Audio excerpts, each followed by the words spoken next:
I know this has happened to you in the gym. You're finally back to being consistent. You're finally crushing your workouts. Then boom, a nagging or nuisance type injury happens, or you have absolutely no clue how to progress your exercise, how to keep on effectively challenging yourself. If that sounds like you, this video is for you. So I want to go over 3 effective strategies, 3 effective variables that you can manipulate in order to either progress or regress your exercises to meet your goals. 3 variables that we're looking at are load, repetition, and range of motion, okay?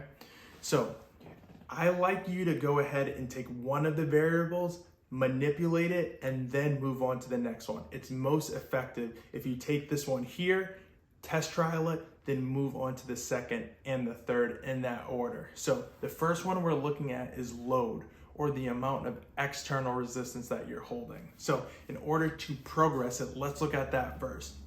In order to progress an exercise, you're going to start by increasing the load. Pick any exercise, close your eyes, think of that exercise.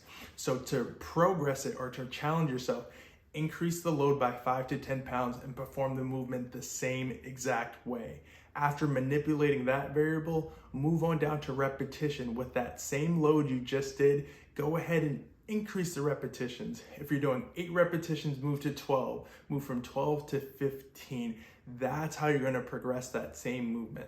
Let's move on down to the third variable, and that's range of motion. If you want to progress an exercise, you want to maximize that range of motion. So go from completely shortening to completely lengthening that muscle. You want to know what that looks like? Picture an exercise. I'm going to take a squat. So you're going to go from being in an upright position to getting as low as possible while maintaining good form. If you can look first to increase or make the external resistance more, the load, then move on down to increase the repetition, and then go on to work into greater range of motion, you will maximize progressing an exercise. I hope that helps.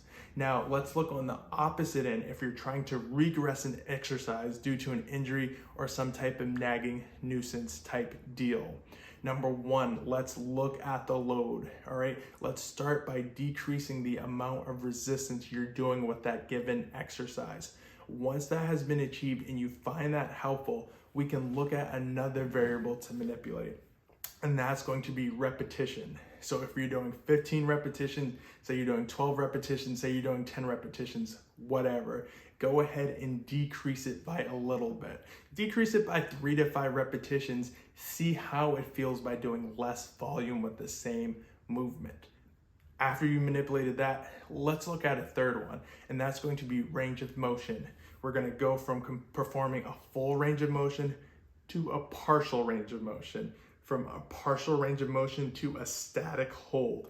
That's going to be the continuum. You're going to decrease those variables there, okay? And so with progressions, we went ahead and we progressed one at a time. We're going to do the same thing with regressions. Regress one at a time, and then we're going to have you regress to the point where you can comfortably perform that same exercise and no longer have that negative stimulus. I want you to regress an exercise, but we want to find the limit. We don't want to have you go all the way back to 0 when you only needed to go back by 50%. So being systematic and going one by one with your variables, that's going to be the absolute optimal way to regress or progress an exercise. In conclusion, our 3 variables we're looking at are the resistance, the load, the range of motion. I like to start off manipulating load first by either increasing or decreasing, then moving on to repetition, either increasing or decreasing, and then move on to the range of motion, either increasing or decreasing based off the goals. If the goal is to challenge yourself to make it harder, then let's progress those variables one at a time. If the goal is to reduce or regress because of a nagging injury, let's do that one at a time, starting off with load, then moving on to repetition, and then moving on to range of motion. I hope this helped. If it did, please let me know. Put any questions you have in the comments section and we'll go from there. My name is Khaleel. I'm a physical therapist and I help endurance athletes exercise better, stay out of pain, and absolutely dominate their race and training goals.